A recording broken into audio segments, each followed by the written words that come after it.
नमस्कार दोस्तों। अभी हाल ही में एमपीपीएससी प्रीलिम्स 2022 का आयोजन आयोग के द्वारा करवाया गया और हम आशा करते हैं कि आप लोगों ने इस एग्जाम में बहुत ही अच्छा प्रदर्शन किया होगा और आप सभी का पेपर अच्छा गया होगा। तो इसी उम्मीद के साथ आज हम लोग चालू करते हैं पेपर 5 और 6 के बारे में सामान्य जानकारियां। और उम्मीद करते हैं आप लोग अच्छी तरीके से मुख्य परीक्षा की तैयारी पे जुड़ जाएंगे अब और संलग्न हो जाएंगे। और यहाँ पर चर्चा करने से पूर्व आप सभी एक बात पर अवश्य गौर कीजिएगा, चाहे आप इंग्लिश मीडियम के विद्यार्थी हों या हिंदी मीडियम के, मतलब चाहे अंग्रेजी माध्यम के हों या हिंदी माध्यम के विद्यार्थी हों, आप सभी को 5वां और 6वां प्रश्न पत्र मतलब पेपर नंबर 5 और पेपर नंबर 6 ये दोनों पेपर आपको हिंदी में ही लिखने हैं। किसमें लिखने हैं? हिंदी में ही लिखने। और इंग्लिश मीडियम के विद्यार्थी विशेषता इस बात पर गौर करेंगे क्योंकि उन्हें हिंदी लिखना अच्छे से नहीं आता है। लिखना नहीं आता तो आप समझ सकते हैं उनका हिंदी व्याकरण भी कितना कमजोर होगा। जब हिंदी व्याकरण कमजोर है तो आपको जो शब्द हैं वो सही नहीं लिख पाएंगे, मतलब आप सुलेख नहीं लिख पाएंगे। इसलिए हिंदी पर विशेष फोकस करिएगा क्योंकि आपके पहले, दूसरे, तीसरे और चौथे पेपर तो बाइलिंगुअल होते हैं। ठीक। और यदि किसी का सपना है डेप्यूटी कलेक्टर या डीवाईएसपी का पद धारण करना या टॉप लिस्ट में आना, तो उसके लिए याद रखिएगा आपको टॉपर बनाने में सबसे महत्वपूर्ण योगदान यदि कोई पेपर देगा तो पेपर नंबर 5 और पेपर नंबर 6 देगा। तो दोस्तों ये बात याद रखिएगा। और ये जो हिंदी का पेपर है इसमें एक पंक्ति बहुत अच्छी है जो भारतेंदु हरिश्चंद्र जी ने कही है, वो पंक्ति आपने दिमाग में बैठा ले तो ये मान लीजिए आप हिंदी पर फोकस करेंगे। और पीएससी ने चूंकि वो पंक्ति बैठा ली है। कौन सी पंक्ति है दोस्तों? कि निज भाषा उन्नति है, निज भाषा उन्नति है, सब उन्नति के मूल, अब बिन निज भाषा ज्ञान के मिटे नहीं के सूल। और ये जो पंक्ति है दोस्तों एमपीपीएससी पर बिल्कुल सटीक बैठती है। क्यों? क्योंकि यदि आपको निज भाषा अर्थात हिंदी भाषा या मातृभाषा का ज्ञान नहीं है तो आप टॉपर नहीं बन सकते हैं। ठीक। डेप्यूटी कलेक्टर या डीवाईएसपी का पद धारण नहीं कर सकते। ठीक। इसके साथ ही साथ एक बात और गौर कर लीजिएगा, कुछ विद्यार्थियों को यह पता होता है, प्रतिभागियों को, कि एमपीपीएससी में जो हिंदी का पेपर होता है क्वालिफाइंग होता है। तो यदि ऐसी धारणा है, ऐसा कुछ आपको पता है सॉरी, ऐसा कुछ पता है आपको, तो आप पहले ही क्या कर लीजिए, आप पहले ही अपने दिमाग से ये बात निकाल दीजिए कि ये क्वालिफाइंग होता है। नहीं दोस्तों, ये ऐसा पेपर होता है जो आपको टॉपर्स बनाता है, ना कि क्वालिफाइंग। इसका जो इसके जो नंबर्स होते हैं, मार्क्स होते हैं, वो आपके मुख्य परीक्षा में जुड़ते हैं। इन सभी के नंबर जुड़ने, पेपर नंबर 5 और पेपर 6 के नंबर जुड़ने के बाद ही जो मुख्य परीक्षा में 1400 अंक होते हैं वो इन दोनों को जोड़ने के बाद, अर्थात पहले, दूसरे, तीसरे, चौथे, पांचवें, छठवीं सभी को मिलाकर 1400 अंक होते हैं। इसलिए हिंदी को ना तो हल्के में लें और ना ही निबंध को हल्के में लें। आपको आगे जब हम लोग इसके बाद निबंध के पेपर की चर्चा करें तो वहां पर भी ध्यान दीजिएगा, जब आप निबंध लिखेंगे तो वहां पर आपको कंप्लीटली हिंदी ही आनी चाहिए। इसलिए सभी विद्यार्थियों को जो मेंस की तैयारी में संलिप्त हो चुके हैं उन्हें एक विशेष परामर्श और सलाह है, सुझाव है कि वो लोग जो भी न्यूज़पेपर, हिंदी न्यूज़पेपर होते हैं, भले उन्हें वो सभी अंग्रेजी न्यूज़पेपर पढ़ने के लिए सिद्धस्त हैं, उन्हें इंग्लिश ही आती है, हिंदी बिल्कुल भी नहीं आती है, तो वो भी हिंदी न्यूज़पेपर को पढ़ना प्रारंभ कर दें। हिंदी न्यूज़पेपर के अंतर्गत दोस्तों वो लोग किसका अध्ययन करें? वो लोग अध्ययन करें किसका? जिसमें जिस भी पेज में क्या लिखा रहता है? अभिव्यक्ति लिखा रहता है, राइटर्स, लेखकों के विचार लिखे रहते हैं, उस पेज को पढ़ें। उस पेज को पढ़ने से आप सामयिक मुद्दों से, जो करंट अफेयर होते हैं, करंट मुद्दे होते हैं, उनसे भी आप जुड़ जाएंगे। तो इसलिए दोस्तों आप सभी लोग बिना विलंब किए हुए न्यूज़पेपर को की रीडिंग प्रारंभ कर दें। हिंदी न्यूज़पेपर की रीडिंग करें। पेपर की जो आत्मा होती है एडिटोरियल होती है। क्या होती है? एडिटोरियल होता है। एडिटोरियल पढ़ना चालू करें। और कौन सा? हिंदी एडिटोरियल। अंग्रेजी आप पढ़ते हैं बहुत अच्छा है, लेकिन उसके साथ सभी इंग्लिश मीडियम के विद्यार्थी हिंदी का एडिटोरियल पढ़ना प्रारंभ कर दें, जिससे कि वो निबंध का पेपर बहुत ही अच्छा लिख सके। और ये ऐसे दो पेपर हैं दोस्तों जिसमें 60% तक मार्किंग होती है। कितनी होती है? 60 से 70% आप मार्किंग कर सकते हैं। जैसे हिंदी में आप 140 प्लस किसी भी सूरत में ला सकते, मतलब मार्किंग कितनी हुई? तो मार्किंग हुई दोस्तों आपके 70%। कितनी हो गई? लगभग 70% मार्किंग हो गई आपके हिंदी में। ठीक है, तो 70% मार्किंग आप समझ सकते हैं क्या होती है। 70% मतलब 140। कितने हो गए? 70% का मतलब हो गया दोस्तों 140 नंबर। इसी प्रकार निबंध में भी आप 60 से 70% मार्किंग ला सकते हैं, तो टोटली 210 नंबर आप ला लेंगे। अच्छे से नॉर्मली पढ़ाई करेंगे तब की बात है। और इसी प्रकार से दोस्तों आप देखिए, यदि paper number 1, paper number 2, paper number 3 करते हैं, तो इसमें आप मैक्सिमम कितने लाएंगे? मैक्सिमम लाएंगे 150, 160, 170, और ऑन एवरेज नंबर मिलते हैं, ऑन एवरेज 150 से 160, और एवरेज निकालेंगे तो 50-52% के लगभग बनता है, 55 मान लीजिए अधिकतम। ठीक है ना? तो यहाँ पर आपको सबसे अच्छा है, इसलिए पेपर नंबर 5 और 6 पर फोकस कीजिए। और हम भी पूरी तरीके से आपके साथ ही हैं, साथ में कदम ताल मिलाकर खड़े हुए हैं कि आपको कहीं पर किसी भी प्रकार का डाउट्स होता है तो आप पूछ सकते हैं। ठीक है दोस्तों, तो चलिए अब हम आज अपने पेपर नंबर 5 का, पेपर नंबर 5 का डिस्कशन चालू करते हैं। सिलेबस का आज की क्लास में परिचय ले लेते हैं कि क्या कैसे है, कैसे प्रश्न पूछे जाते हैं, क्योंकि बहुत सारे बच्चों के दिमाग में ये होता है कि हम पढ़ना कैसे प्रारंभ करें, क्या पढ़ें क्या ना पढ़ें। हिंदी का सिलेबस तो इतना है, हमने सुनी हुई चीजें हैं, तो क्या करें क्या ना करें। तो जब ऐसा रहता है तो आपको यहाँ पर वही चीजें समझाने का प्रयास करेंगे हम लोग कि कैसे आपको पढ़ना है, सिलेबस क्या कहना है। क्योंकि दोस्तों जंग कोई तभी जीता जाता है जब वहां की परिस्थितियों के बारे में पता हो। किसी भी दुश्मन को आप कब पराजित कर सकते हैं? जब दुश्मन के बारे में आपने गहन अध्ययन कर लिया हो। बिना प्रशिक्षण के कोई भी कार्य संपन्न नहीं किया जा सकता, वो चाहे स्वयं से प्रशिक्षित हो चाहे दूसरों से। ठीक है, तो यहाँ पर हम कोशिश करेंगे कि इसको भली भांति रूप से हम समझ सकें, और इस ये जो बोलना चाहता है हमेशा याद रखिएगा, प्रत्येक सिलेबस, प्रत्येक प्रश्न बोलता है, चीखता है, चिल्लाता है। मुद्दा यह है कि हम उसकी आवाज को कितना सुन पा रहे हैं।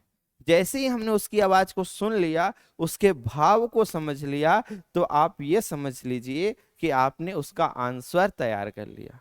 ठीक है, तो चलिए अब बिना विलंब के हम लोग सिलेबस पर आते हैं। आपके पेपर नंबर 5 का नाम होगा दोस्तों सामान्य हिंदी एवं व्याकरण। तो अपन यहीं से चालू करते हैं।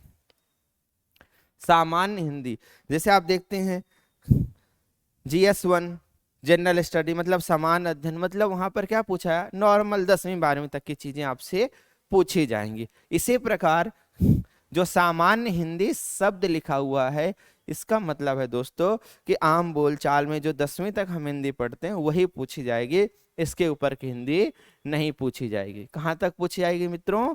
पूछी जाएगी आपसे 10वीं और 12वीं तक की हिंदी। सामान्य का मतलब क्या होता है? जो 10वीं तक का अध्ययन होता है उसे हम बेसिकली क्या कहते हैं? जनरलाइज कहते हैं, क्योंकि इसकी जानकारी सभी को होती है। अब आप ये सोच रहे होंगे कि भाई स्नातक की क्यों नहीं पूछी जा रही है? तो स्नातक के ना पूछे जाने के पीछे कारण ये होता है दोस्तों कि ये जो एग्जाम है सिविल सेवा का, सिविल सेवा का जो एग्जाम होता है दोस्तों, तो यहाँ पर जो मिनिमम क्राइटेरिया है वो ग्रेजुएशन मांगा गया। अब ग्रेजुएशन बच्चा बीए भी कर सकता है, बीएससी भी कर सकता है, एमबीबीएस भी कर सकता है, या इंजीनियरिंग भी कर सकता है। तो क्या इंजीनियरिंग में हिंदी होती है? नहीं होती है। ठीक है, क्या एमबीबीएस में होती है? नहीं होती। नर्सिंग में, डेंटल में होती है क्या? नहीं होती है। तो इस कारण से दोस्तों सामान्य का मतलब हम ये मान के चलते हैं कि 10वीं या 12वीं तक की हिंदी पूछी जाएगी। ठीक है, इसके बाद लिखा है व्याकरण, जिसको आप लोग इंग्लिश में कहते हैं। देखिए आयोग इसका ट्रांसलेशन बिल्कुल करके नहीं देगा, फिर भी हम आपको बताते हैं क्या होता है। व्याकरण का मतलब होता है दोस्तों ग्रामर। क्या होता है? ग्रामर। और ग्रामर क्या चीज होती है? ग्रामर होता है कि किसी भी भाषा के जड़ को समझना। किसी भी भाषा की आत्मा को समझना, किसी भी भाषा के मूल रूप को समझना कि कोई भाषा किस प्रकार से बनती है, किसी भी भाषा के लिए मुख्य बातें क्या हैं। जैसे कोई भी भाषा होती दोस्तों तो किससे बनती, वाक्यों से बनती है। वाक्य किससे बनते हैं, शब्द से बनते हैं। और शब्द किससे बनते हैं, शब्द बनते हैं वर्ण अथवा अक्षरों से। तो इन सभी का जो अध्ययन होता है वो किस में होता है, व्याकरण में। जब हम वाक्यों की बात करते हैं, शब्दों की बात करते हैं, तब हमें समझ में आता है कि भाई वाक्य में क्या क्या चीजें होती, कर्ता होता है, कर्म होता है, क्रिया होता है, इसका अध्ययन करते हैं। वाक्य में आए तो कर्ता कर्म और क्रिया आपस में जुड़ेंगे, कुछ ना कुछ संबंध होगा, उसको बताने के लिए कारक होते हैं, तो कारक का अध्ययन करते हैं। जो सॉरी, जो कर्ता होता है दोस्तों, तो कर्ता क्या होता है, और जिसे हम इंग्लिश में कहते हैं सब्जेक्ट। सब्जेक्ट जो है कर्ता, वो या तो नाउन्स होगा या प्रोनाउन होगा, अर्थात या तो संज्ञा होगा या सर्वनाम होगा। तो उसका अध्ययन हम व्याकरण में करते हैं। अब हम जब अक्षरों को जोड़ते हैं तो क्या बनते हैं, शब्द बनते हैं। शब्दों को जोड़ने के लिए कुछ रूल्स भी हो सकते हैं, तो उन रूल्स कैसे होते हैं, क्या नहीं होते हैं, तो उसका अध्ययन हम करते हैं किसमें, संधि में। कुछ बड़े से शब्द होते हैं दोस्तों, उसको छोटा करना होता है, उसका अध्ययन हम करते हैं समास में। तो इन सभी बातों का अध्ययन व्याकरण में होता है। और व्याकरण जो होती है दोस्तों, व्याकरण होती है क्या, किसी भी भाषा को शुद्ध रूप से लिखने और शुद्ध रूप में पढ़ने के लिए, शुद्ध उच्चारण के लिए जो नियमों का समूह होता है दोस्तों, वो होता है व्याकरण, अर्थात grammar. That's means rule, set of rules, ठीक है ना। ये क्या है, सेट ऑफ रूल्स है, ये है व्याकरण, ठीक है। व्याकरण का मतलब ही होता है भली भांति समझना। तो ये हो गया आपके स्टार्टिंग के हेडिंग जो लिखा है पेपर का नाम। इसके बाद दोस्तों लिखा, इस प्रश्न पत्र का स्तर स्नातक परीक्षा उत्तीर्ण छात्रों के समकक्ष होगा। इसका उद्देश्य उम्मीदवार की पढ़ने व समझ, यहां पर ध्यान दीजिए, सामान्य क्यों है, क्योंकि ये कहता पढ़ लो समझ लो, ठीक है ना। आपके पास लैंग्वेज की, अपने विचारों को व्यक्त करने की कितनी क्षमता है, नहीं है, इसे आप लिख पाएंगे कि नहीं लिख पाएंगे, ठीक है। आप अपने विचारों को हिंदी में व्यक्त कर पाएंगे, क्योंकि देखिए दोस्तों, पांचवें पेपर के रूप में हम लोगों ने ऑप्शनल नहीं दिया है, मतलब मध्य प्रदेश राज्य लोक सेवा आयोग ने ऑप्शन नहीं दिया है, और कि क्वालिफाइंग ये रहे, क्वालिफाइंग नहीं दिया है जैसे यूपीपीसीएस में होता है, यूपीएससी में होता है। उसका कारण क्या है कि हम हिंदी भाषी राज्य हैं, और यहाँ हमें अपने पूरे कार्यों में जनता के बीच में रहना है। जब आम जनता के बीच में रहेंगे दोस्तों, तो हमें अपने कार्य क्या करना पड़ेगा, हिंदी में ही बात करके डिलीवर करना पड़ेगा, अपनी बातों को हिंदी में डिलीवर करना पड़ेगा, ठीक है। तो इस कारण से ये हिंदी का प्रश्न पत्र रखा गया। अब का नंबर है दोस्तों, लघुत्तरीय प्रश्न रहेंगे, जो किससे पूछे जाएंगे, निर्धारित संपूर्ण पाठ्यक्रम के अंतर्गत पूछे जाएंगे। ये कितने प्रश्न होंगे दोस्तों, इन प्रश्नों की संख्या होगी 25। कितने होगी, ये देखिए 25 प्रश्न होंगे, और प्रत्येक प्रश्न कितने नंबर का होगा, 3 नंबर का, और टोटल कितने होंगे, 75। और अब देखिएगा, आप इस 75 में 75 नंबर ला सकते हैं, जबकि आप जीएस के किसी भी पेपर में आउट ऑफ कंप्लीट मार्क्स नहीं ला सकते, जितने का 3 मार्कर्स या 2 मार्कर्स आते हैं, ठीक है। आप बोले फर्स्ट पेपर में सर 90 नंबर्स के 3 मार्कर्स रहते हैं, क्योंकि पहले में 15, दूसरे में 15, 15 दूनी 30 और 30 तिया 90, 90 मार्क्स हो गए ना। तो आप उसमें कभी भी नहीं ला सकते, क्योंकि इतिहास साक्षी रहा है दोस्तों कि जो 3 नंबर के क्वेश्चन आए हिस्ट्री में, उसमें 15 में से 6 आपसे बनने ही नहीं, तो आपके 9 तो वैसे हो गए, ठीक है। और उधर 15 में से मान लीजिए 4 नहीं बने, तो कितने हो गए, 9, और उधर कितने 4, तो 11, टोटल 20 ही बन पाए, तो आप 60 ही लाएंगे 90 में, और यहाँ आप 75 में 75 ला सकते। कैसे, ये जो टॉपिक है दोस्तों, यही चीख चीख कर कह रहा है कि भाई साहब कुछ नहीं पढ़ना है, जितनी चीजें नीचे दी हुई हैं, जैसे हम आपको बताते हैं क्या है, जैसे हम आपको बताते हैं क्या दिया हुआ है, देखिए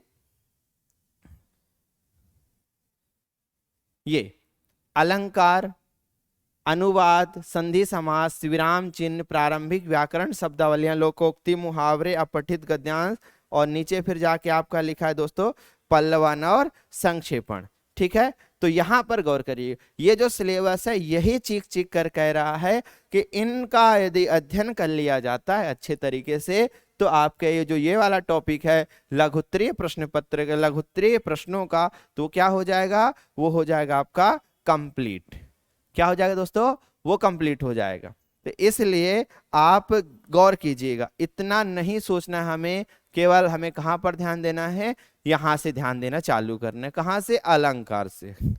तो चलिए, जब अलंकार की बात करते हैं तो आप देखिए थोड़ा सा कि अलंकार होते क्या है, संक्षिप्त में हम बता दे रहे हैं। पहले मान लीजिए हमें किसी सुंदरी से प्रेम हो जाए तो हम उसकी तारीफ करते हैं, तारीफ के पुल बांधते हैं। क्या करते हैं, तारीफ के पुल बांधते हैं। तो पुल बांधते समय क्या कहते हैं, जैसे मान लीजिए उसके हाथ कोमल हैं तो क्या बोलेंगे, तुम्हारे हाथ कमल के समान कोमल हैं।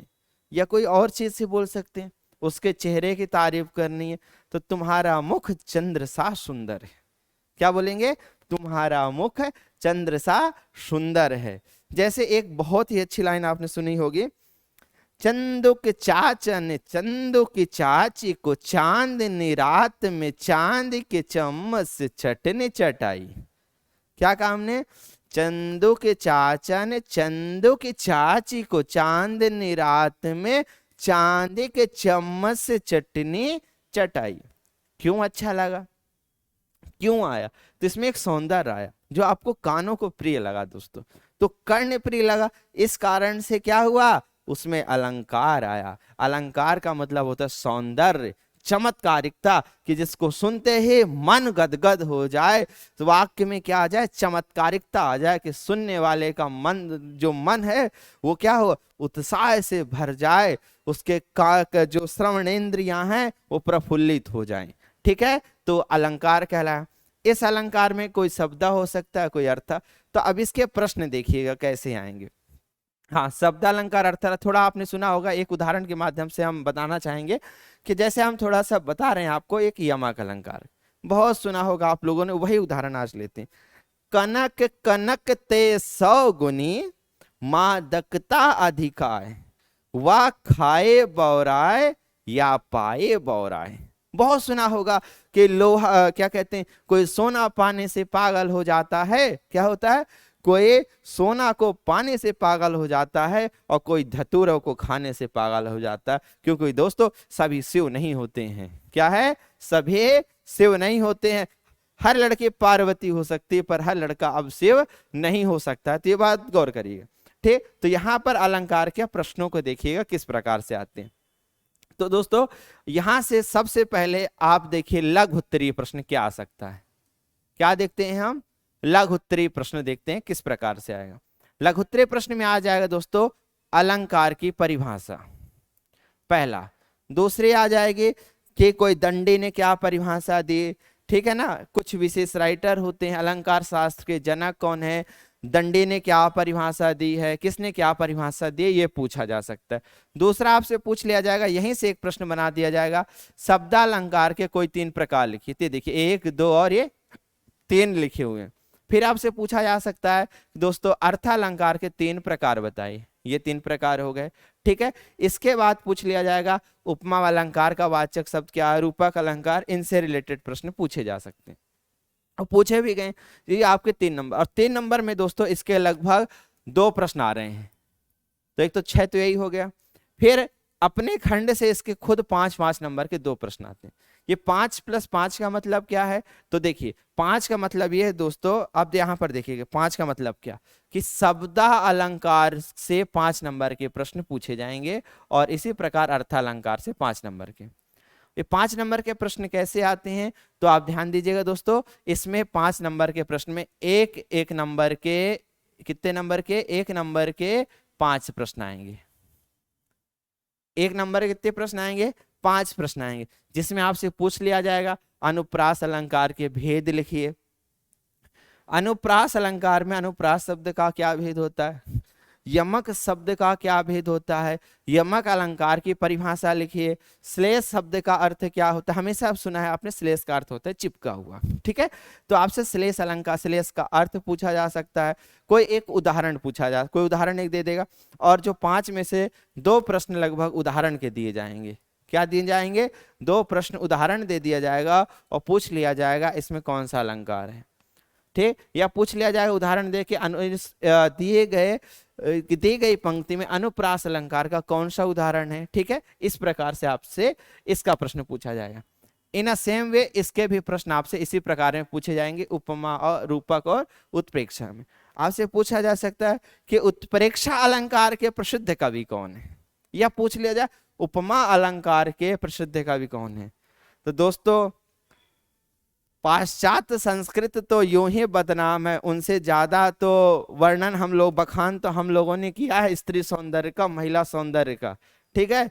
तो आपको यदि इतना है, आप पाश्चात्य ही सोचते हैं कि पाश्चात्य संस्कृत ही केवल महिलाओं के सौंदर्य का वर्णन कर सकती है, केवल और केवल अंग्रेजी में ही ग्लैमरस झलकता है, ठीक है ना, अंग्रेजी में ही बड़ाई हो सकती है, तो गलत बात है।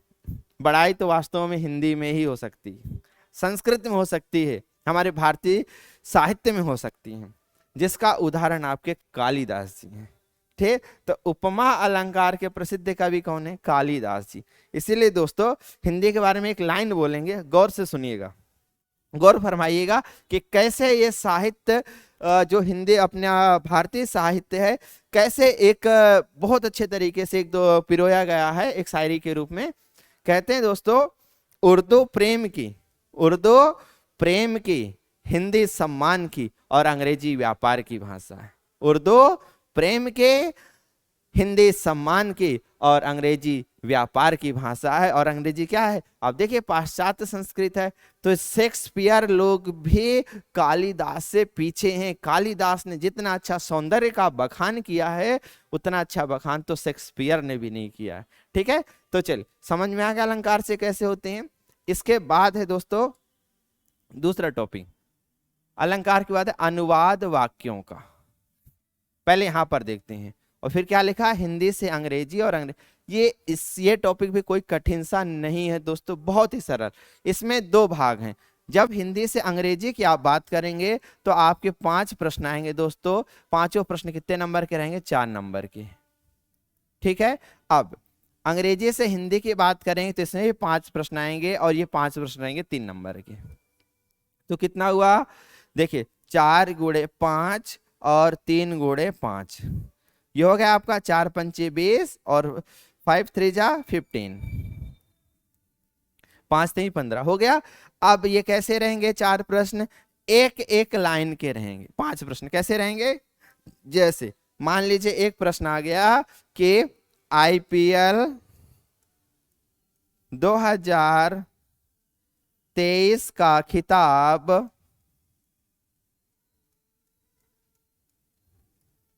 चेन्नई सुपर किंग ने जीता।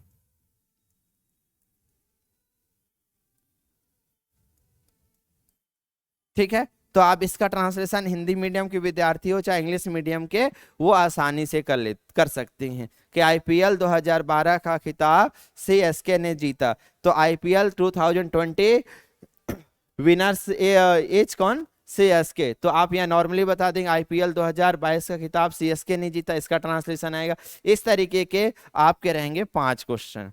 जैसे मैं जाता हूं, इस तरीके से आएगा, मैं जाता हूं तो क्या बन गया, आई गो, ठीक है। वह आती है तो सी कम, तो ये बन गया कि क्या बन गया, ऐसे बन गए ना। तो इस प्रकार के आपके 5 प्रश्न पूछे जाएंगे हिंदी से अंग्रेजी में। इसी इन अ सेम वे दोस्तों अंग्रेजी से भी हिंदी में इसी प्रकार के प्रश्न पूछे जाएंगे। जैसे हमने कहा टुडे इज माय डे, ठीक। तो ऐसे एक आ जाएगा और इसका बोलेगा हिंदी रूपांतरण कीजिए। क्या कीजिए, पहले में आपका हिंदी को अंग्रेजी में रूपांतरित करवाएगा, अंग्रेजी हिंदी का अंग्रेजी रूपांतरण क्या होगा, और दूसरे भाग में पूछा जाएगा अंग्रेजी का हिंदी रूपांतरण। तो इस प्रकार से आपके पहले तो ये 35 नंबर कवर हो जाएंगे। इसके बाद लघुत्तरीय प्रश्नों में भी 3 नंबर के 1 या 2 प्रश्न आ सकते हैं, इसके आते ही आते हैं। अब कैसे, अब आने के लिए यहां पर पहला प्रश्न बनेगा, यहां से हेडिंग से देखिएगा, हेडिंग से क्या बनेगा, अनुवाद क्या होते हैं, इंग्लिश में बोलते हैं दोस्तों ट्रांसलेशन। अनुवाद क्या होता है ये पूछा जाएगा। और अनुवाद क्या है, जैसे आप भी देखिए कि हमें कुछ और भाषा आती है, इसको कुछ और भाषा आती है, इसके भाषा को हम नहीं समझ पाते, हमारी भाषा को वो नहीं समझ पाते, इससे कम्युनिकेशन बैरियर उत्पन्न होते हैं। और इस जो कम्युनिकेशन बैरियर है इसको दूर करने के लिए हम क्या करते हैं, अनुवाद का प्रयोग करते हैं। और अनुवाद क्या होता है, एक भाषा का दूसरी भाषा में क्या करना, परिवर्तन करना ही अनुवाद है। और ये काम कौन करता, अनुवादक। तो यहीं से दूसरा प्रश्न बनता है, अनुवाद क्या होता है, बन गया। दूसरा प्रश्न ये बनता है कि अनुवादक कौन होता है। ये तो आपने बता दिया कि भाई साहब जो अनुवाद करता है वो अनुवादक कहलाता है। परंतु इसके बाद एक प्रश्न और आ जाता है जो 2015 में पूछा भी गया था, 15-16 में, कि एक अच्छे अनुवादक की 3 विशेषताएं लिखिए। हो गया 3 नंबर। और ये विशेषताएं आपके अपने जीवन में ही हैं। बेसिकली आप सभी मूवी देखते होंगे, और मूवी देखा है तो आपने ये मूवी जरूर देखी होगी, सिंग इज ब्लिंग। सिंग इज ब्लिंग देख लेंगे तो आपको अनुवादक का महत्व पता चल जाएगा। क्योंकि वहां देखिए जो फॉरेनर लड़की आती है और अक्षय कुमार जिसको क्या करता है, रिक्रूट करता है अनुवाद का, वो क्या से क्या बोलती है, वो कुछ और बोल रही होती है, ये अनुवाद करके कुछ और देती है। इससे क्या हो जाता है, जो वास्तविक भाव होते हैं वो गायब हो जाते हैं। इसलिए अनुवाद में ध्यान देना पड़ता है दोस्तों कि उसके वास्तविक भाव बने रहें। ठीक है, तो यहां से अनुवादक की 3 विशेषताएं निकल कर आती है कि विश्वसनीय होना चाहिए, अभ्यस्त होना चाहिए, प्रॉपर ग्रामर का ज्ञान होना चाहिए। तो एक अच्छे अनुवादक की ये विशेषता हो जाएंगी। फिर यहां से एक प्रश्न और बनता है, अनुवाद शब्द से एक अच्छे अनुवाद की विशेषताएं लिखिए। ये हो गया। इसके बाद जो प्रश्न दोस्तों हमेशा पूछा गया अनुवाद वाले टॉपिक से, हमने क्या कहा, अनुवाद में क्या होता है, एक भाषा का दूसरी भाषा में ट्रांसलेशन होता है। क्या होता है, एक भाषा का दूसरी भाषा में ट्रांसलेशन, है ना। तो ये जब ट्रांसलेट करते तो पहली भाषा क्या कहते होंगे, दूसरी भाषा को क्या कहते हैं, तो एक हो जाती दोस्तों सोर्स लैंग्वेज, ठीक, जिसको हिंदी में कहते हैं स्रोत भाषा या मूल भाषा। ये हमेशा प्रश्न पूछा गया है 16, 15, 17, 18, ठीक है ना, 19 में। ठीक, इसके बाद दूसरी हो जाती है दोस्तों टारगेट लैंग्वेज। टारगेट लैंग्वेज क्या होती हो जाएगी, जिस भाषा का, किसी भाषा का जिसमें अनुवाद किया जाता है, मतलब जिस भाषा का अनुवाद किया जाता है उसे सोर्स, जिसमें किया जाता है उसे टारगेट, या हिंदी में उसे कहते हैं लक्ष्य भाषा। ठीक है, तो ये आपको क्लियर हो गया। ये प्रश्न भी आपसे अनुवाद वाले पोर्शन से बनता है और ये 3 नंबर के प्रश्न पूछे गए। स्रोत भाषा सिंपल हो गई, सोर्स लैंग्वेज मतलब जिसका अनुवाद करना है और जिसमें करना है उसे हम कहते हैं क्या, टारगेट लैंग्वेज या लक्ष्य भाषा। इस प्रकार से अपना ये दूसरा टॉपिक कंप्लीट होता है। चलिए अब अपन तीसरे टॉपिक पे आते हैं। अगला टॉपिक क्या है, संधि एवं समास और विराम चिन्ह। संधि में दोस्तों आपके सिंपल से प्रश्न पूछे जाएंगे, ये दोनों टॉपिक मिला के आपके प्रश्न आएंगे 10। कितने प्रश्न, 10 प्रश्न रहेंगे और प्रत्येक प्रश्न रहेगा 2 नंबर का। ठीक है, इसमें से आपको इस प्रकार से आएगा, एक कॉलम बना रहेगा ऐसा पूरा का पूरा, ये इधर प्रश्न लिखे रहेंगे, इधर आंसर, ये इस प्रकार से रहेगा, ऐसे 10 रहेंगे। ठीक है, 1 2 1 2 3 4 या 10, 1 2 3 और यहाँ लिख दिया हमने 10। इस तरीके से रहेगा, इस ओर आपके प्रश्न लिखे रहेंगे, क्वेश्चंस रहेंगे, इधर आपको आंसर लिखना रहेगा। ठीक है, इसमें अलग से कोई स्पेसिंग नहीं रहती, यहीं पर रहता है। जो स्कूल में जैसे अभ्यास करते हैं ना, अभ्यास कराया जाता है स्कूल में विद्यालयकालीन जीवन में, वैसे ही आयोग इस टॉपिक से प्रश्न पूछता है जो मेन है। इसके अलावा दोस्तों आपके 3 नंबर में भी इससे बहुत सारे प्रश्न पूछे जाते हैं। संधि के लगभग 3 प्रश्न रहेंगे, समास के 3 प्रश्न रहेंगे, विराम चिन्ह के 2 प्रश्न रहेंगे। मतलब 3 त्रिकाई 9, 3 त्रिकाई 9 और 3 दूना 6, मतलब 9 दूनी 18, 6 24 नंबर के प्रश्न इसमें से आएंगे आपके। कौन से? लघुत्तरी। लघुत्तरी प्रश्न इसमें इस टॉपिक से कितने आएंगे? 24 नंबर के, और 20 नंबर का ही। मतलब एक प्रकार से देखा जाए तो इस टॉपिक का वेटेज हो जाता है 44 नंबर का। कितना हो गया दोस्तों? 44 नंबर का। और ये बहुत सही सरल सा टॉपिक है। संधि हमेशा पढ़ते हैं कि विद्या धन आलय बराबर विद्यालय, लेकिन यहाँ पर जब 3 नंबर का लघुत्तरी पूछा जाएगा तो वो उस तरीके से नहीं पूछा जाता। लघुत्तरी में पूछा जाता है दोस्तों कि संधि क्या होती है, संधि विच्छेद क्या होती, संधि शब्द का अर्थ क्या होता है, संधि कितने प्रकार की होती, स्वर संधि क्या है, व्यंजन संधि क्या है, विसर्ग संधि क्या है, स्वर संधि के कितने प्रकार हैं, स्वर संधि के जितने भी प्रकार उनमें से किसी एक की भी परिभाषा पूछी जा सकती। इस तरीके से प्रश्न बनेगा संधि के टॉपिक से। फिर आता है आपके समास। सेम समास में जैसे इस बार पूछा गया था दोस्तों, द्वंद्व समास में द्वंद्व शब्द का क्या अर्थ होता है ना। तो इस तरीके से प्रश्न पूछे जा सकते हैं। सेम यही यहाँ भी कॉन्सेप्ट लागू होता है। समास क्या होती है, समास को तोड़ना क्या कहलाता है, समास किसके मध्य होती है, एक कॉमन प्रश्न आता है दोनों में, संधि और समास में क्या अंतर है। ये सभी आपके 3 नंबर के प्रश्न हैं। ठीक है। कारक के आधार पर तत्पुरुष समास के कितने भेद होते हैं, इस प्रकार बाकी समास के जितने प्रकार उनमें से किसी की भी परिभाषा अथवा जो प्रकार हैं उनके भी प्रकार पूछे जा सकते हैं यदि हैं तो। इसके अलावा उन शब्दों के अर्थ पूछे जा सकते हैं। ठीक है दोस्तों। इसके बाद विराम चिन्ह। हिंदी यदि पढ़ रहे हैं तो विराम चिन्ह ना पढ़ा तो मान लीजिए पढ़ा ही क्या। और विराम चिन्हों का महत्व तो हमारे जीवन में बहुत ज्यादा है दोस्तों, क्योंकि ये सही बात है जो कहते हैं ना कि चलते रहना चाहिए, चलते रहना चाहिए, कभी थकना नहीं चाहिए। बिल्कुल सही है, लेकिन थकोगे कब? नहीं, जब आप थोड़ा सा रिलैक्स कर लोगे, थोड़ा सा विराम कर लोगे। अनवरत कोई चीज नहीं चल सकती। यदि कोई चीज अनवरत चलेगी तो ये सत्य है कि एक समय बाद वो क्या हो जाएगी, उसकी एनर्जी खत्म हो जाएगी, वो गिर जाएगी, नष्ट हो जाएगी। इसीलिए दोस्तों अनवरत चलते रहना है यदि, तो कुछ पल के लिए हमें विराम लेना रहेगा। क्या लेना रहेगा? विराम लेना रहेगा, थोड़ा सा रुकना पड़ेगा और एनर्जी को अपनी बूस्ट करना पड़ेगा, और फिर से क्या करना पड़ेगा, आगे बढ़ना पड़ेगा। इसीलिए दोस्तों विराम चिन्हों का बहुत ही महत्वपूर्ण उपयोग है। जैसे देखिए विराम चिन्ह का यदि हमें प्रयोग नहीं आता है दोस्तों, तो जो हम बोल रहे हैं उसमें सजीवता नहीं आ पाएगी। जब सजीवता ही नहीं आएगी तो सामने वाला सुनेगा क्यों, फिर हमारे लेख पढ़ेगा क्यों। इसीलिए उनमें सजीवता लाना तो विराम चिन्ह लाना है।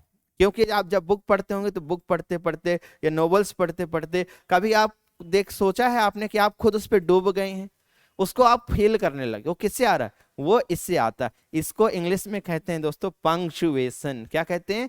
पंक्चुएशन। जैसे फुल स्टॉप होता है, इन्वर्टेड होता है, ये आश्चर्य का, विस्मय का चिन्ह होता है। अब वर्तमान में ऑनलाइन प्लेटफॉर्म में इसका स्पेस थोड़ा सा स्थान कौन ले रहा है? व्हाट्सएप में देखे तो इमोजी। इमोजी एक प्रकार से देखा जाए तो इसी का प्रतिरूप है। जो जो हम बात कर रहे होते हैं उसमें वो सजीवता लाने का प्रयास कर रही हैं। क्या कर रही हैं? सजीवता लाने का प्रयास कर रहे हैं। इससे भी 3 नंबर का प्रश्न बनता है कि विराम चिन्ह क्या होते हैं, इनकी उपादेयता क्या, मतलब उपयोगिता क्या है, विराम चिन्ह में विराम शब्द का अर्थ क्या होता है, परिभाषा दीजिए, किन्हीं 3 विराम चिन्हों के नाम लिखिए। ठीक है। इस प्रकार से अपना ये टॉपिक भी कवर होता है। इसके बाद क्या लिखा है? प्रारंभिक व्याकरण और शब्द। व्याकरण के बारे में हमने पहले ही चर्चा कर लिए दोस्तों स्टार्टिंग में। ठीक, इससे भी आपके ऐसे ही चार्ट बन के प्रश्न आएगा। ठीक है, इस तरीके से। ठीक, और इसमें क्या रहेंगे? प्रत्येक प्रश्न 2 नंबर का रहेगा। टोटली 10 प्रश्न है, 1 to 10। ठीक है। इसमें सीधे लिखा रहेगा कि कोई एक अंग्रेजी का शब्द दे दिया गया, जैसे मान लीजिए एडमिनिस्ट्रेटिव दे दिया गया। ठीक, इसका हिंदी रूपांतरण क्या होगा? फिर मान लीजिए इधर दे दिया गया कर, कर का इंग्लिश रूपांतरण क्या होगा? टैक्स। ऐसे 2 से 3 ये आएंगे। फिर क्या लिखा है? मुहावरे और कहावतें। जैसे दोस्तों हमने कह दिया हाथ कंगन को आरसी क्या। ठीक है, मतलब प्रत्यक्ष को प्रमाण की जरूरत नहीं है ना, क्या जरूरत। जैसे गांव में प्रयोग कर लिया जाता है, नाच न जाने आंगन टेढ़ा। आपको पास सूर्य व्यवस्थाएं दी गई हैं, लेकिन आप उसका उपयोग करके काम नहीं कर पा रहे हैं, तो क्या कहते हैं, नाच न जाने आंगन टेढ़ा, इसका अर्थ लिखिए। 9 2 11 होना, इसका अर्थ लिखिए। इस प्रकार से इससे प्रश्न पूछा जाएगा। अभी हम ये देख रहे हैं इसका मेन टॉपिक वाला, फिर लघु उत्तरी भी देखेंगे। फिर विलोम शब्द एक आ जाएगा कि दिन का क्या होता है, प्राचीन का क्या होता है, नवीन का क्या होता है, दिन का क्या होता है, माता का क्या होता है, इस तरीके से एक विलोम शब्द, ठीक, जिसे इंग्लिश में कहते हैं अपोजिट वर्ड। फिर अनेक शब्दों के लिए एक शब्द भी पूछा जाता है। अनेक शब्दों के लिए एक शब्द का मतलब क्या होता है दोस्तों? जैसे बहुत अधिक बोलने वाले को हम क्या कहते हैं, वाचाल। और इसका एक उदाहरण देखिए, आप लोगों ने ओ माई गॉड देखी होगी, OMG। उसमें क्या कहते हैं कि ये नास्तिक है। मतलब क्या हुआ, किसके कितने सारे शब्दों के लिए प्रयोग किया गया? जो ईश्वर में आस्था नहीं रखता है, ईश्वर में विश्वास नहीं रखता है, उसे हम क्या कहते हैं, नास्तिक। इस प्रकार का। फिर तत्सम और तद्भव दिया गया। तत्सम और तद्भव का मतलब क्या होता है दोस्तों? तत्सम का मतलब होता है तत् प्लस सम। तत् प्लस सम। तत् का मतलब होता है उसके, और सम का मतलब होता है समान। उसके मतलब जो संस्कृत के समान शब्द हिंदी में प्रयोग किए जाते हैं, उन्हें हम कहते हैं तत्सम। और वे शब्द जो संस्कृत भाषा के हैं और परिवर्तित रूप होकर प्रयोग होते, तत्भव मतलब तत् धन भव। तत् मतलब उससे, भव मतलब होना, मतलब उससे जो उत्पन्न हुए हैं, अर्थात बदल जाते हैं। जैसे अमावस्या, अमावस्या को यदि हम अब बोलते हैं तो क्या बोलते हैं, अमावस। दुग्ध, दूध बोलने लगे। पूर्णिमा को क्या बोलने लगे, पूनम। तो ये जो परिवर्तित हो गया, ये कहलाता है तद्भव। ये तो हो गए दोस्तों। और आखिरी है पर्यायवाची। पर्यायवाची का मतलब होता है एक जैसे शब्द। जैसे जल का मतलब क्या होता है, पानी का पर्यायवाची, जल, नीर, वारी, अम्बु, तोय, पय। घोड़ा का आ गया तुरंग तरंगम बाजी घोटक है अश्व साइंधव। इसी प्रकार आपके कोई भी पूछा जा सकता है। ब्रह्मा का पूछ लिया गया तो विरंची किसका है, ब्रह्मा का। 2 2 या 3 3 लिखने को आ सकता है। कबूतर का पूछा जा सकता है, ठीक है ना। मोर का पूछा जा सकता है, ठीक है। केकी, शिखंडी, मयूर, ये सब किसके होते हैं, मोर के होते हैं। इस प्रकार से सिंबल से प्रश्न से पूछे जाते हैं। तो ये हो गया दोस्तों आपके किसके अंतर्गत, ये इसके अंतर्गत हो गया। अब हम देखते हैं कि लघु उत्तरीय प्रश्न इसमें कैसे बनते हैं।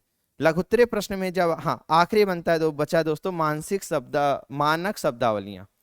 मानक शब्दावली क्या है? मानक शब्दावली का मतलब होता है स्टैंडर्ड वर्ड्स जो होते हैं, जो सर्वथा मान्य होते हैं। इसे आप मानक भाषा भी कह सकते हैं। जो लेखन में प्रयोग की जाती है, विज्ञान में प्रयोग की जाती हैं, वैज्ञानिक खोजों में प्रयोग की जाती हैं, पढ़ाने में प्रयोग की जाती हैं, स्टडी अध्ययन में प्रयोग की जाती हैं, वो शब्दावलियां सब कहलाती हैं मानक शब्दावलियां।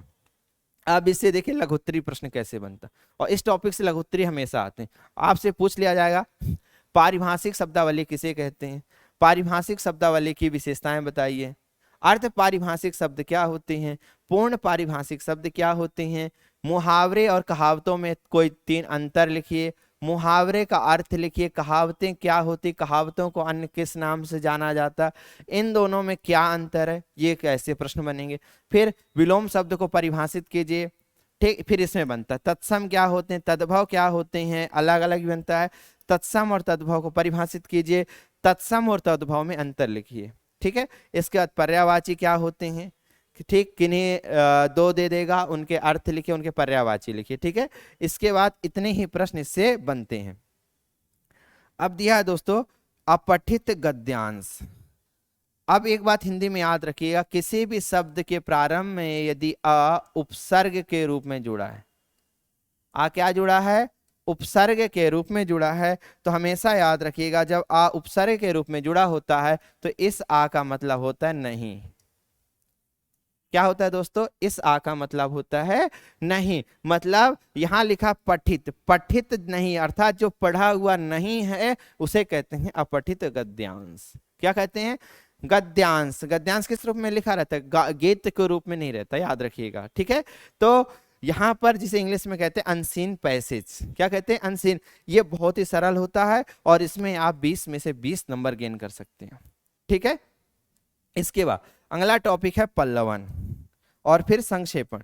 इससे 3 नंबर के प्रश्न प्रश्न क्या बनते हैं पहले देख लेते हैं। लघुत्तरीय पल्लवन क्या है, संक्षेपण क्या है, पल्लवन की 3 विशेषताएं, संक्षेपण की 3 विशेषताएं लिखिए, अक्षय पल्लवन के 3 गुण लिखिए, अच्छे संक्षेपण के 3 गुण लिखिए। और पल्लवन और संक्षेपण का में क्या अंतर है, पल्लवन शब्द का अर्थ क्या होता है, संक्षेपण का अर्थ क्या होता है। ठीक है, अब ये होते क्या हैं दोस्तों, तो संक्षिप्त में देखिए, गप्पबाजी आप सब बहुत सारे करते होंगे, छोटी सी बात को बढ़ा चढ़ाकर प्रस्तुत कर देते हैं, अपनी बात को सिद्ध करने के लिए विभिन्न विभिन्न प्रकार के प्रमाण प्रस्तुत करते हैं, वो काम आप मतलब करते हैं पल्लवन का। क्या करते हैं, पल्लवन का करते हैं, मतलब डिस्क्राइब करने का जो कार्य करते हैं। नहीं, हम सत्य हैं, हम सही हैं, I am correct, I am right, जो मैं कह रहा हूं वही सत्य है। ठीक है, वो उसको प्रमाणित करने के लिए हम अलग अलग चीजों का तर्क देते हैं। वो तर्क सहित जब बातें हम प्रस्तुत करते हैं मूल भाव को विस्थापित किए बिना, तो कहलाता है पल्लवन। ठीक, इसका भी हम अपने जीवन में बहुत उपयोग करते हैं, और जीवन में तो छोड़िए, पहले से लेकर चौथे पेपर तक इसका उपयोग कर रहे हैं। संक्षेपण का मतलब होता है ब्रीफ कर देना। ठीक है, आप मूवी देखने गए, मान लीजिए भी जैसे बहुत ज्यादा लाइमलाइट में जो मूवी चल रही है केरला स्टोरी है ना, केरला स्टोरी आप देखने गए, हमने पूछा यार बताओ क्या कैसा है, तो आपने उस 3 घंटे को मूवी को 5 से 10 मिनट में खत्म कर दिया। ये क्या किया आपने, ये किया है संक्षेपण। क्या किया दोस्तों, संक्षेपण किया है। और संक्षेपण सदैव 1/3 शब्दों में होता है, जो परिभाषा याद करने की जरूरत नहीं, सिलेबस में ही दिया है। गद्यांश का 1/3 शब्दों में कीजिए, मतलब यदि 100 शब्द हैं गद्यांश में, तो आपका संक्षेपण होगा 33 शब्दों का। कितने शब्दों का, 33 शब्दों का आपका संक्षेपण होगा। इस प्रकार से दोस्तों हिंदी का सिलेबस क्या होता है, समाप्त होता है। ठीक है, अब आगे लगातार हम लोग एक और देख लेते हैं, स्पेशली अंग्रेजी मीडियम वाले भी ध्यान दे दें। क्यों, क्योंकि उनको जो आखिरी पेपर देना है वो पूरी तरीके से हिंदी में ही लिखना है। उसमें है हिंदी निबंध और प्रारूप लेखन। क्या है, हिंदी निबंध और प्रारूप लेखन, जिसमें दोस्तों आप थोड़ा सा गौर करिएगा। इस पेपर में आपको क्या गौर करना है, अब यहां ध्यान दीजिए।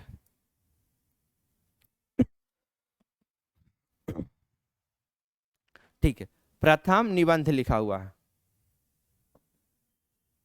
ठीक, प्रथम निबंध लिखा है जैसे दोस्तों, तो यहां पर आप देखिए क्या लिखा है, लगभग 100 शब्दों में प्रश्न, 1000 शब्दों में प्रश्न पूछा जाएगा। कितने शब्दों में, 1000 शब्दों में प्रश्न पूछा जाएगा। जब 1000 शब्दों की बात आती दोस्तों, तो यहां पर आप क्या ध्यान देंगे कि 1000 शब्द कैसे हों, तो 1000 शब्दों के लिए दोस्तों आपको ध्यान देना पड़ेगा, क्योंकि हमारे पास सबसे बड़ी प्रॉब्लम ये रहेगी कि 1000 शब्द हम करें कैसे। 1000 शब्द मतलब आपका हो जाएगा 10 पेज। कितने पेज लिखना है, 10 पेज आपको लिखना है। 1000 शब्द का मतलब दोस्तों 10 पेज। जब 10 पेज की बारी आ जाएगी, तब आप क्या बोलेंगे, कैसे लिखेंगे, तब दिक्कत आएगी कि नहीं आएगी। तो उस दिक्कत से बचने के लिए अब हम क्या करते हैं, देखिए। ठीक है, आप गौर करिएगा। सबसे पहले चीज हमने बताई, आपको न्यूज पेपर रीड करना है। कौन सा, हिंदी न्यूज़पेपर। क्यों करना है, क्योंकि हमें शब्द चाहिए, हमारे पास वोकैबुलरी ही नहीं है। बिना शब्दों के हम अपने प्रेम का इजहार कैसे करेंगे। हमें अपने प्रेम का इजहार करना है, तो हमारे पास शब्द होना चाहिए, और शब्द ऐसे होना चाहिए जो सामने वाले की बिल्कुल यहाँ चोट करे। कहाँ करे, यहाँ चोट करे। इसका हमें ध्यान देना पड़ेगा। तो शब्दों के चयन के लिए, अब जैसे पर्यावरण है, विज्ञान है, अब यहाँ पर आप गौर से ध्यान दिए, कुछ निबंध ऐसे हैं दोस्तों जो करंट से भी जुड़ेंगे, कुछ हमारे कल्चर से जुड़े होंगे, कुछ क्लाइमेट इन्वायरमेंट से जुड़े होंगे। मतलब अब यहाँ पर आपको एक बात और ध्यान दीजिएगा, जो आप पूरी चीजें पढ़ चुके हैं, ज्योग्राफी, हिस्ट्री, इन सब का जो मार्मिक वर्णन है, उल्लेख है, वो यहाँ पर करना है। आपका आगे जैसे देखिए पर्यावरण पर 1000 शब्द, इसमें आ सकता है पर्यावरण प्रदूषण, ठीक है ना, पर्यावरण परिवर्तन, पर्यावरण अपक्षय, अपर्दन, कुछ भी आ सकता है। तो आपको हर चीजों का ज्ञान होना चाहिए, आपको करंट से लेकर सोचना चाहिए। पर्यावरण पर लेना है तो आपको आज जैसे मान लीजिए हम बाहर देखते हैं कि पार्क गए, घूमने गए, तो वहां हमने देखा कि जो हरियाली है, क्या है, जो हरियाली है हमारे हृदय को कैसे प्रफुल्लित कर देती है, उत्साह से भर देती है। पक्षियों की जो चहचहाहट होती है, कोयल की जो कोको होती है, हमारे कानों को बिल्कुल मधुरता से भर देती है। ये मधुर संगीत जो होता है हमारे मन मस्तिष्क में ताजगी ला देता है। क्या लाता है? ताजगी ला देता है। हमें क्या कर अंदर से उत्साहित कर देता है, और हम नव चेतना और नव ऊर्जा से क्या हो जाते हैं? भर जाते हैं, भरपूर हो जाते हैं। ठीक, आसपास जब नदियों झीलों को देखते हैं तो हमें अंदर से ऐसी प्रसन्नता आती है कि हमारे आसपास चारों ओर ऐसा आभा मंडल है जो हमें क्या कर रहा था? ऊर्जा प्रदान कर रहा है। यही जो आभा मंडल है, यही पूरा जो आसपास का हमारा जो क्षेत्र है, ये सभी क्या है?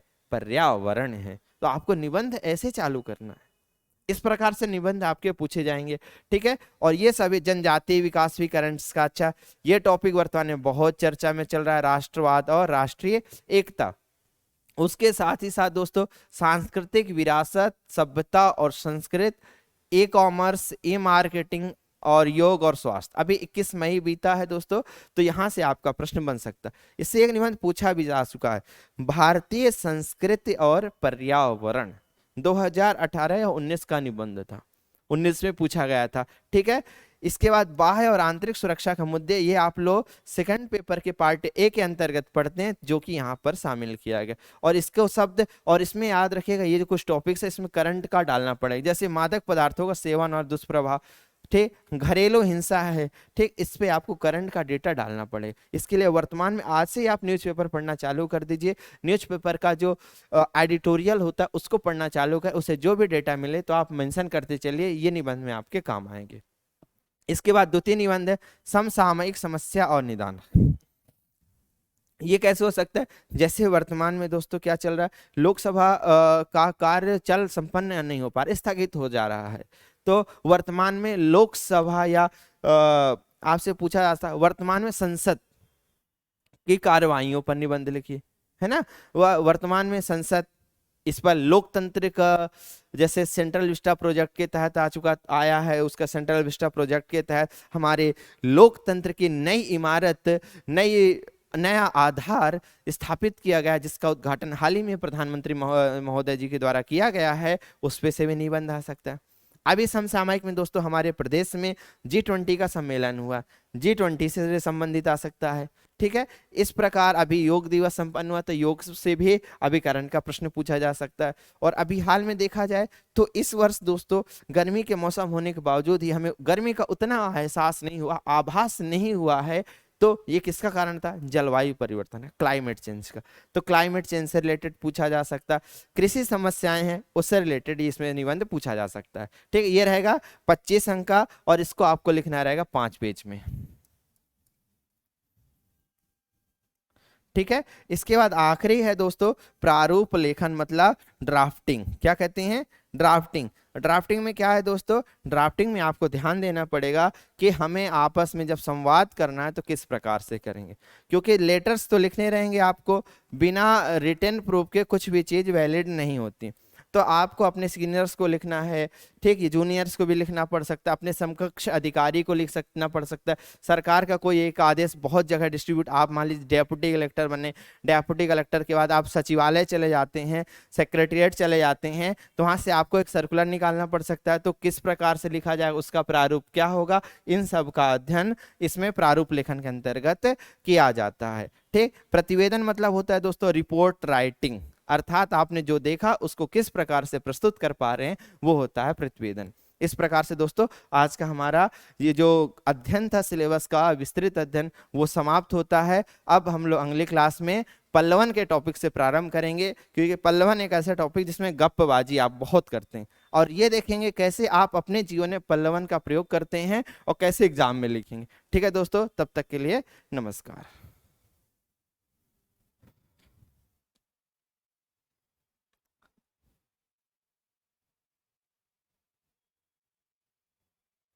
सर बोल दे, सर रोक दे सर।